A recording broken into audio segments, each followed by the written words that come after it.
말씀 보겠습니다. 우리 오늘 말씀은 다윗이 이제 하나님과의 언약을 체결하는 말씀입니다. 우리는 왕이 된 다윗이 예루살렘을 수도로 삼고 하나님의 법궤를 예루살렘으로 이전하는 것을 보았죠. 오늘 본문은 그 후에 일어난 사건이에요. 우리 1절에서 2절 한번 같이 읽어봅시다. 1절에서 2절 시작. 여호와께서 주의 모든 원수를 무찌르사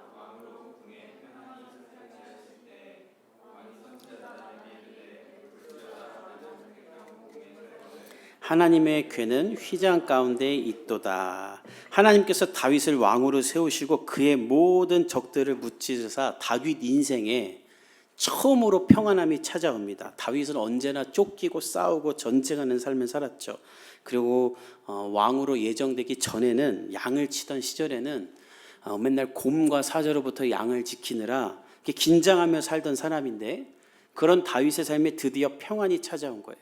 그래서 평안함을 누리며 예루살렘 성에서 밖을 내다보며 있는데 아무것도 아닌 나 빈들에서 혼자 양치면서 그 누구도 알아주지 않던 삶을 살던 나에게 하나님이 이렇게 평안함을 주시고 왕으로 세워주시고 백향목에 살게 하시는구나. 너무 감사하다. 그런데 고개를 딱 돌려보니 하나님의 궤, 하나님을 상징하는 법궤는 장막 안에, 이 텐트 안에 있는 거예요. 그래서 이걸 보고 다윗이 무슨 생각하냐면 내가 하나님을 위한 집, 즉 성전을 짓고 싶다는 소원을 갖게 됩니다. 그래서 나단 선지자를 불러서 물어봐요. 왜 물어보냐면 우리가 알던 대로 예전에 하나님의 법궤로 옮기는 하나님을 위한 일을 한답시고 했다가 하나님의 진노를 경험했던 적이 있기 때문에 내가 하는 일 가운데 실수가 일어나지 않기 위해 나단 선지자를 불러서 물어보는 거예요. 저는 여러분 가운데도 이런 겸손함이 있기를 예수님의 이름으로 축복합니다. 내 말이 다 맞아. 내가 하는 대로 하면 돼 하는 사람들은 결국 사고 쳐요. 돈 날리고 시간 버리는 사람들 입에 달고 다니는 말이 내 말이 맞다니까요. 내 말이 맞다니까. 자기가 뭘 알아요. 다 무지하고 교만한 것입니다. 다윗은 하나님을 위한 선한 꿈을 품고도 선지자를 불러 의논해요. 사실 이 나단 선지자는 앞으로도 계속 나올 건데 그는 다윗 옆에서 다윗이 훌륭한 왕, 하나님께 합당한 왕이 되도록 계속해서 인도했던 선지자입니다. 다윗이 밧세바를 취하여 범죄했을 때도 다윗의 죄를 지적했던 사람, 다윗으로 하여금 회개하게 했던 사람.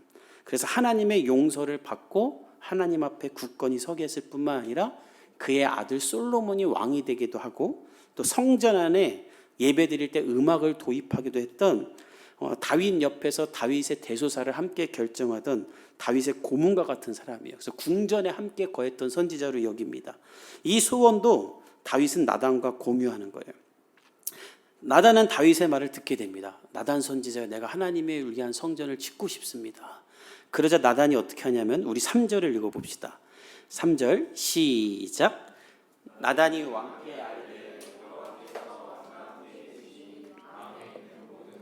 행하소서 하니라. 나단은 다윗이 하나님을 위한 성전을 짓고 싶습니다라는 말을 듣자마자 너무 기뻐해요. 그리고 오 하나님이 당신과 함께 하실 것입니다. 원하는 대로 마음에 있는 대로 행하십시오라고 축복하고 다윗을 격려해요. 나단은 누구보다 다윗을 잘 아는 사람입니다. 다윗은 일평생 하나님께 구하기만 했던 사람이죠. 항상 하나님 저 살려주세요, 도와주세요, 힘이 돼주세요. 근데 그런 다윗이 이제 평안함을 누린 다음에 하나님의 은혜를 기억하며 하나님을 위한 일을 하겠다고 하니 얼마나 기특하고 대견하겠어요. 그래서 마음대로 하라고 당신 너무 신실하다고 하나님이 기뻐할 것이라고 하는 거예요. 사실 모든 목회자들 가운데 이런 마음이 있죠. 성도들 중에 어려움이 있고 기도 제목만 있던 사람이 어느덧 그 문제를 다 해결하고 제가 이제 하나님을 위해 무언가를 하고 싶습니다 하면 어떤 목사가 안 기쁘겠어요. 그렇게 하라고 하지. 나단도 그렇게 한 건데 오늘 여기서 또 한 번 반전이 일어나요. 하나님이 이 계획을 반대하십니다. 우리 4절에서 7절을 한번 읽어봅시다. 시작. 그 밤에 여호와의 말씀이 나단에게 임하여 이르시되 가서 내 종 다윗에게 말하기를 여호와께서 이와 같이 말씀하시되 내가 나를 위하여 내가 살 집을 건축하겠느냐. 내가 이스라엘 자손을 내던 날부터 오늘까지 집에 살지 아니하고 장막과 성막 안에서 다녔나니 이스라엘 자손과 더불어 다니는 모든 곳에서 내가 내 백성 이스라엘을 먹이라고 명령한 이스라엘 어느 지파들 가운데 하나에게 내가 말하기를 너희가 말하였느냐. 하나님은 다윗과 나단이 성전을 건축하기로 마음을 모은 그날 갑자기 나단에게 나타나세요. 그리고 얼마나 급했냐면 5절에 보면 내용도 말하기 전에 너 지금 당장 가서 내 종 다윗에게 말하라 라는 말부터요. 그러니까 얼마나 급한 말이면 무슨 말을 하기도 전에 일단 다윗에게 가서 내가 할 말 빨리 해라. 아주 시급한 이야기를 하겠다는 거죠. 그 내용이 뭐냐면 너희가 나를 위해 교회 건축하겠다는 거 그거 기특하고 좋은데 하지 말라라는 거예요. 하나님은 나단에게 말하세요. 내가 언제 너희들한테 내 집 지어달라고 했냐. 내가 이스라엘을 출애굽시킨 이후로 늘 장막과 성막 텐트 안에 있었다. 나 그걸로 충분하다. 야, 내가 천막 안에 있었다고 내가 할 일 못했냐? 내가 다른 신들보다 부족하냐? 나는 천막 안에 있을지라도 너희 하나님이었고 너희와 늘 함께 했으며 전능했고 나는 12지파 그 누구에게도 성전 지으라고 하지 않았다. 하지 말아라는 거예요. 여러분 의외이지 않습니까? 다른 신들이라면 그래 크게 지어라. 그 어떤 신보다 나를 위한 성전을 크게 지으라고 하지 않겠어요? 하나님은 짓지 말라는 거예요. 그리고 당장 가서 이 말을 하라는 거예요. 저는 제가 나단이라면 당황했을 것 같아요. 만약 우리 교회 성도 중에 하나가 사업이 완전 대박이 났어요. 몇백억 벌었어요.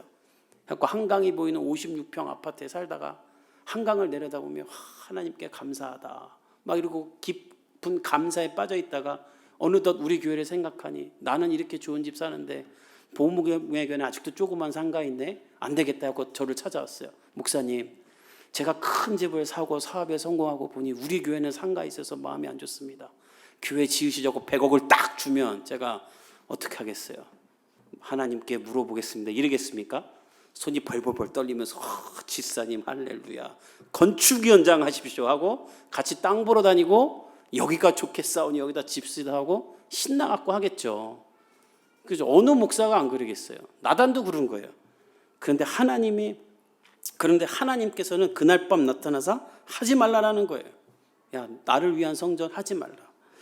우리가 잘 아는 대로 하나님은 하지 말라고 했던 가장 큰 이유 중에 하나는 역대상에 나오는데 다윗이 많은 전쟁을 하며 많은 피를 흘린 사람이기 때문에 나는 다윗을 통해 성전 짓는 것을 허락하지 않겠다라고 말하시죠. 그것이 이유가 맞아요. 그러나 그것이 전부는 아닙니다.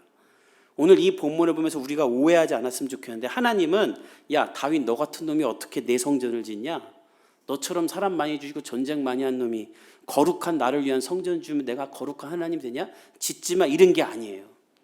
하나님은 그렇게 성전 짓지 말라는 것이 아닙니다. 하나님은 분명 이들의 이 대화를 기뻐하세요. 그러나 왜 성전을 짓지 말라고 하는가? 두 가지 이유인데 첫째는 하나님은 성전이 필요한 하나님이 아니기 때문이에요.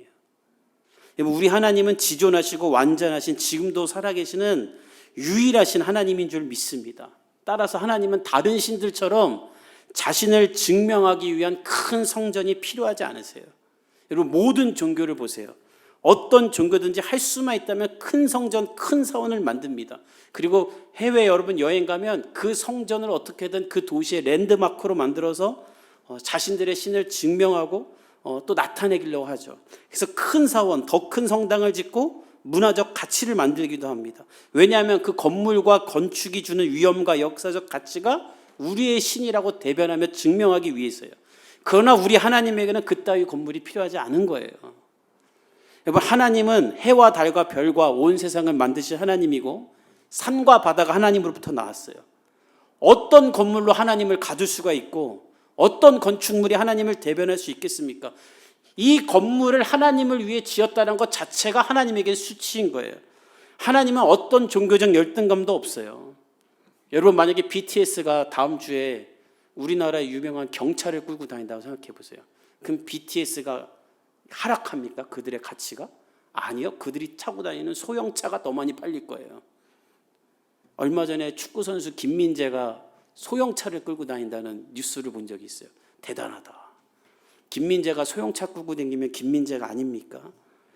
하나님은 다윗에게 말하는 거예요. 야, 내가 쥐뿔도 없으면서 나를 증명하기 위해 큰 집을 지어야 되는 그런 싸구려 잡신이냐? 아니야.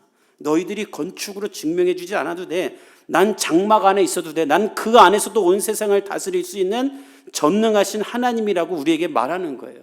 여기서 우리가 함께 모아야 될 교회론이 하나 있어요. 여러분, 교회라는 이 건물은 우리에게 필요한 거지 하나님에게는 필요한 것이 아닙니다.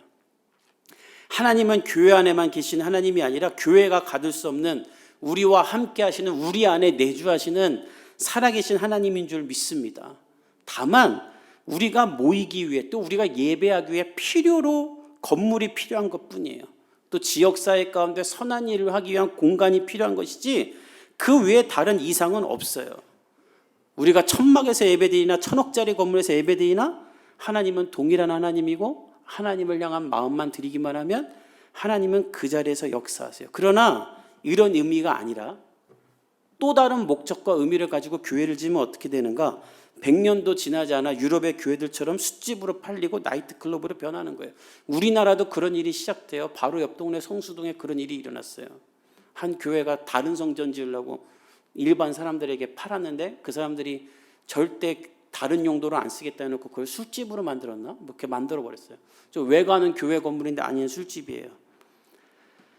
왜 이런 일들이 일어나는가? 지난 수십 년간 교회들마다 건축하면 부흥한다. 그래서 신도시 찾아다니면서 대출받아 건물 지어놓고 빚 갚아야 되니까 전도하고 빚 갚아야 되니까 온갖 프로그램 돌리면서 그렇게 해서 다 갚을 쯤 되면 그 건물을 지은 목사고 장로고 권사고 할머니 할아버지 돼가지고 남은 건 아무것도 없어. 은혜도 다 떨어지고. 그러니까 건물만 남고 사라지니 교회가 또 팔려버리는 거예요. 그럴 돈으로 가난한 사람을 돕고 하다못해 주차장 없애고 놀이터라도 만들고 그러면 더 하나님 영광 받지 않겠습니까? 100년 전 선교사님들 보세요. 큰 교회 안 지었어요. 병원 짓고 여자들을 위한 학교를 지었지. 여러분, 하나님은 건물이 필요하신 분이 아닙니다. 하나님은 건물 안에 계신 하나님이 아니에요. 하나님은 전능하신 하나님이며 어디나 계시는, 우리와 함께 하시는, 우리 안에 계시는 성령 하나님이신 줄 믿습니다. 그래서 바울은 이렇게 말해요. 너희는 너희가 하나님의 성전인 것과 하나님의 성령이 너희 안에 계시는 것을 알지 못하느냐. 하나님은 다윗에게도 말하는 거예요. 나는 장막이 필요하지 않다. 성전 필요하지 않다. 성전은 너와 이스라엘 백성 너희들 자체가 되어야 한다라고 말하는 거예요. 그래서 거절하시는 거예요. 두 번째, 하나님이 성전 건축을 거절하는 이유가 있어요. 이게 보다 큰 이유인데, 하나님은 아직 다윗에게 무엇을 받을 생각이 없으세요. 여러분, 우리가 하나님에 대해 착각하게 있는데 하나님은 우리에게 뭘 그렇게 받을 생각이 없으세요. 하나님은 여전히 다윗에게 축복을 주고 싶은 하나님이세요. 여러분, 인간에게 무엇을 바란다면 그것이 하나님입니까? 그건 사이비 종교, 사이비 교주들, 이단들이 하는 말이에요. 여러분, 하나님은 여러분에게 뭘 받고 싶은 하나님이 아니라 하나님은 여러분에게 더 주고 싶은 하나님인 줄 믿습니다. 마치 이런 것과 같아요. 몇 주 전에 제 딸이 저에게 이런 말을 했어요. 제가 교회에서 일하고 들어왔더니 아빠, 앞으로 2년이 더 지나서 내가 7살 되면 내가 아빠 할 테니까 아빠는 제 딸 하세요, 이러는 거예요. 그래서 이게 무슨 말인가 했더니 아이 방학일 때였기 때문에 제가 오전에 아이랑 열심히 놀아주고 최선을 다해 놀아주고 밥 먹이고 집에 가서 낮잠 자라고 하고 저는 일을 하러 이제 교회 나왔어요. 그랬더니 침대에 누워서 엄마한테 아빠는 나랑 신나게 놀아주고 아빠도 피곤할 텐데 나랑 엄마는 자면 되는데 아빠는 일하러 갔다고, 앞으로 아빠 말을 잘 듣겠다 그랬대요, 엄마한테. 그리고 제가 집에 왔더니 하는 말이, 아빠 2년만 더 고생하면 내가 커서 내가 아빠가 돼갖고 내가 운전도 하고 아빠 돌봐주고 할 테니까 아빠는 그때 낮잠을 자라는 거예요. 제가 너무 큰 감동을 받았어요. 하나님도 마찬가지인 거예요. 여러분, 하나님 우리가 성전 지어드릴게 하면 하나님 뭐라고 할까요? 그래, 크게 지어라, 집 팔아서 지어라 이럴까요? 하나님은 아니야, 내가 너 집 지어줄게, 네가 무슨 내 집을 짓냐. 그 말이 8절부터 12절까지 있어요. 우리 한번 같이 눈으로만 읽지 말고 한번 머리로 잘 정독해서 읽어봅시다. 8절부터 12절 시작. 그러므로 이제 내 종 다윗에게 이와 같이 말하라. 만군의 여호와께서 이와 같이 말씀하시기를 내가 너를 목장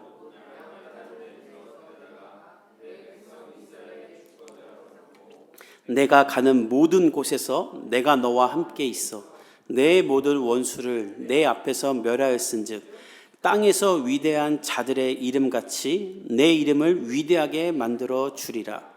내가 또 내 백성 이스라엘을 위하여 한 곳을 정하여 그를 심고 그를 거주하게 하고 다시 옮기지 못하게 하며 악한 종류로 전과 같이 그들을 해하지 못하게 하여 전에 내가 사사에게 명령하여 내 백성 이스라엘을 다스리던 때와 같지 아니하게 하고 너를 모든 원수에게서 벗어나 편히 쉬게 하리라. 여호와가 또 내게 이르노니 여호와가 너를 위하여 집을 짓고 내 수완이 차서 내 조상들과 함께 누울 때에 내가 내 몸에서 날 내 씨를 내 뒤에 세워 그의 나라를 견고하게 하리라. 하나님은 다윗에게 말해요. 야, 너 아무것도 안 해도 돼. 나 너에게 받을 생각 없어. 너는 아직 나에게 더 받아야 돼. 내가 너를 목장 곧 양을 지키는 사람에게서 이스라엘을 지키고 이스라엘의 주권자로 삼았으니 이제 나는 너가 가는 모든 곳에서 너와 함께 있으면서 너의 원수를 멸하고 땅의 위대한 자의 이름같이 너를 만들어 줄 거야. 내가 너의 나라를 심고 거주하는 자에서 옮겨다니지 않을 거야. 내가 나를 위한 집을 만들어 준다고 했느냐? 아니, 됐다. 내가 지어 줄 거야. 여러분, 딸이 아빠한테 아이스크림 사주겠다는데 그래 사줘라는 아빠가 어디 있어요? 내가 사줄게, 너 가만히 있으라고 말하지. 하나님이 다윗에게 그렇게 말하는 거예요. 뿐만 아니라 너가 수완이 차서 죽으면 죽은 걸로 안 끝난다. 너의 자손들을 이 나라의 왕으로 세워 내가 견고하게 할 거야. 뿐만 아니라 너 성전 짓겠냐고 했느냐? 너는 너무 많은 피를 흘렸기 때문에 내가 지을 수는 없다. 그러나 너의 아들이 성전 짓게 해줄게. 그 말은 13절부터 17절까지 있어요. 우리 한번 같이 읽어봅시다. 시작. 그는 내 이름을 위하여 집을 건축할 것이요 나는 그의 나라 왕위를 영원히 견고하게 하리라. 나는 그에게 아버지가 되고 내가 사람의 매와 인상의 채찍으로 징계하려니와 내가 내 앞에서 물러나게 한 사울에게서 내 은총을 빼앗은 것처럼 그에게서 빼앗지는 아니하리라. 내 집과 내 나라가 내 앞에서 영원히 보존되고 내 왕위가 영원히 견고하리라 하셨다 하라. 나단이 이 모든 말씀들과 이 모든 계신대로 다윗에게 말하니라. 하나님은 다윗에게 말하세요. 너를 뒤어 내 씨를 내 뒤에 세워 그의 나라를 견고하게 하리라. 솔로몬을 말하는 거죠. 너의 아들을 통해 성전을 건축하고 그의 왕위를 영원히 하며 내가 그의 아버지가 되겠다. 하나님의 아들로 삼아주겠다는 거예요. 그래서 너희 아들이 잘못하면 내가 그를 혼내고 그를 온전케 만들겠다. 그가 아무리 잘못을 해도 내가 사울처럼 그를 폐위시키지 않고 그의 나라와 영원을 보존하며 견고하게 하리라. 하나님이 이런 축복을 다윗에게 막 해주는 거예요. 여러분, 오늘 이 본문을 통해 하나님이 우리에게 하시는 말씀이 무엇인가? 우리는 어렸을 때부터 교회 안에서 성공해서 간증하는 사람들 이야기를 너무 많이 들었어요. 그건 복음이 아니에요. 그래서 우리 안에는 우리도 모르는 사이에 나도 뭔가를 이룬 다음에 어떤 경지에 이른 다음에 어떤 돈을 번 다음에 나도 크게 하나님한테 한턱 쏘고 교회 앞에 나와서 간증해야지 내가 하나님의 쓰시는 사람이라는 착각을 갖고 있어요. 근데 여러분, 하나님은 오늘 우리가 찬양한 것처럼 우리가 크게 성공해서 헌금 내고 뭘 해야 우리를 사랑하는 하나님이 아니라 우리가 오늘 찬양한 것처럼 우리 있는 그대로 사랑하는 하나님인 줄 믿습니다. 여러분에게 무엇을 바라고 기대하고 원하는 분이 아니세요. 어떻게 하나님이 자신이 만든 인간에게 뭘 기대합니까? 우리는 하나님께 마일리지를 쌓아야 구원을 얻으시는 사람들이 아니에요. 여러분, 하나님은 어떤 분인가? 요한 사도가 요한일서 4장 10절에 이렇게 말해요. 사랑은 여기 있으니 우리가 하나님을 사랑한 것이 아니요 하나님이 우리를 사랑하사 우리 죄를 속하기 위하여 화목제물로 그 아들을 보내셨음이니라. 우리는 사랑받을 자격도 없고 하나님이 사랑할 가치도 없는데 하나님은 그냥 우리를 사랑하는 거예요. 왜? 내 자식이니까. 너무 사랑해서 죄 가운데 있으니까 죄로 말미암아 자신과 하나님과 우리 사이에 있는 장벽을 허물기 위해 모든 죄값을 다 대신 예수님이 치고 장벽을 허무는 일까지 하신 분이에요. 그 하나님이 우리에게 원하는 건 딱 하나예요. 그냥 하나님 사랑합니다라는 고백인 거예요. 아무것도 안 해도 돼요. 오늘 하나님은 다윗이 하나님 제가 하나님을 위한 성전을 지어드릴게요 라는 이 고백을 어떻게 들으셨냐면 다윗이 하나님 저 하나님 사랑해요. 그래서 하나님께 뭘 하고 싶어요라는 그 말로 들은 거예요. 그 고백을 듣자마자 하나님은 내가 너를 축복할 거야. 나 너한테 뭐 받을 생각 없어. 그렇게 말하시는 거예요. 마치 4살짜리 아이가 내가 아빠한테 뭐 해줄게라고 말할 때 그것을 받아먹는 아빠가 어디 있어요? 그냥 그 고백에 너무 기쁘고 좋아서 그래 너무 고마워. 그리고 아빠는 그 아이를 어떻게 합니까? 그 아이가 가장 좋아하는 스타벅스로 데려가 초콜릿 생크림 케이크를 싸주죠. 아이가 할 일은 뭐예요? 내가 아빠를 위해 뭐 해줄게요 말하고 결국 아빠한테 받아먹는 게 그 아이의 일이고 아빠의 기쁨은 내 딸에게 그걸 사줄 수 있는 게 기쁨이죠. 우리 하나님도 마찬가지라는 거예요. 여러분의 인생이 가진 것이 없어서 하나님께 아무것도 드리지 못해도 괜찮아요. 심지어 실패했다고 느려도 괜찮아요. 다만 하나님이 원하는 건 딱 하나예요. 여러분이 하나님께 사랑한다고 말하는 것, 그리고 하나님께 한 게 아무것도 없는데 그 고백으로 말미암아 하나님이 주시는 은혜와 축복을 누리는 것, 그것이 여러분이 할 유일한 일인 줄 믿습니다. 오늘 하나님은 여러분에게 말씀하는 거예요. 나를 위해 뭐 하려고 하지 마. 내가 널 축복할 거야. 내가 너와 함께 있을 거야. 다만 다윗처럼 나를 사랑한다고 말해달라고. 나밖에 없다고 너희 입술로 고백해라. 복음의 교회 성도 여러분, 우리가 지난주에 성경 세미나하면서 배웠지만 우리는 오직 믿음과 은혜로 그리스도로 구원을 받은 사람들이지 면죄부를 사고 헌금 낼 때 땡그랑 나는 소리로 천국에 가는 것이 아닙니다. 자꾸 이 시대에 이상한 복음으로 여러분들에게 면죄부를 파는 교회들이 있어요. 다 틀렸어요. 내가 하나님을 위해 무엇을 해야 되는데, 내가 더 잘 돼서 하나님께 영광 돌려야 되는데, 나는 애만 키우고 있고 맨날 회사만 왔다 갔다 하고 있고 나는 맨날 이게 뭐야, 이게 나는 언제 하나님을 위를 할까, 이렇게 생각하지 마세요. 여러분이 해야 될 일은 그냥 지금 있는 모습 그대로 여러분을 사랑하는 하나님의 사랑을 누리는 것인 줄 믿습니다. 그리고 그 하나님을 예배하는 것으로 충분해요. 돌아오는 한 주 여러분의 입술을 열어 하나님을 사랑한다고 많이 고백할 수 있기를 축복합니다. 그리고 여러분을 사랑하는 하나님의 말씀을 읽으면서 기도하세요. 제가 지난주에 성경을 열심히 읽으면서 깨달은 게 있어요. 성경을 읽으니까 하나님과 친밀하게 느껴져요. 그리고 제가 깜짝 놀란 건 성경을 읽으니까 고민이 사라져요. 그냥 이 하나님이 다 해줄 것 같아. 여러분 성경을 읽으세요. 그리고 그 성경을 여러분의 마음에 새기세요. 특별히 오늘 사무엘하 7장 9절은 저에게 아주 특별한 말씀인데, 제가 유학생활 할 때 너무 힘들고 외롭고 혼자 있고 정말 외롭게 살았거든요. 친한 사람들 다 다른 도시 살고 혼자 방 안에서 TV도 컴퓨터도 뭐 아무것도 없고 독일 뭐 7시면 다 문 닫고 할 일이 없어갖고 성경만 읽을 때 창세기부터 쭉 있는데 어느 날 사무엘하 7장 9절이 저에게 딱 보였어요. 내가 가는 모든 곳에서 내가 너와 함께 있어 내 모든 원수를 내 앞에서 멸하였은즉 땅에서 위대한 자들의 이름같이 내 이름을 위대하게 만들어 주리라. 들판에서 혼자 양치던 다윗이나 독일의 한 기숙사 조그만 방에서 혼자 맨날 처박혀 있는 나라 똑같은데 하나님은 저와 함께 있다고 말해주는 거예요. 여러분 이 말씀이 오늘 여러분들에게도 그대로 들리기를 축복합니다. 따라해 봅시다. 하나님이 나와 함께 있다. 우리 한번 이 구절 읽고 끝내볼까요? 함께 읽겠습니다. 시작.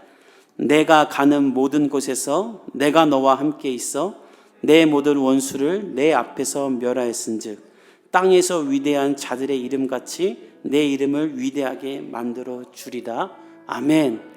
우리가 하나님밖에 없다고 고백할 때 하나님은 우리에게 이 음성으로 응답하실 줄 믿습니다. 우리 함께 찬양하며 기도하도록 하겠습니다.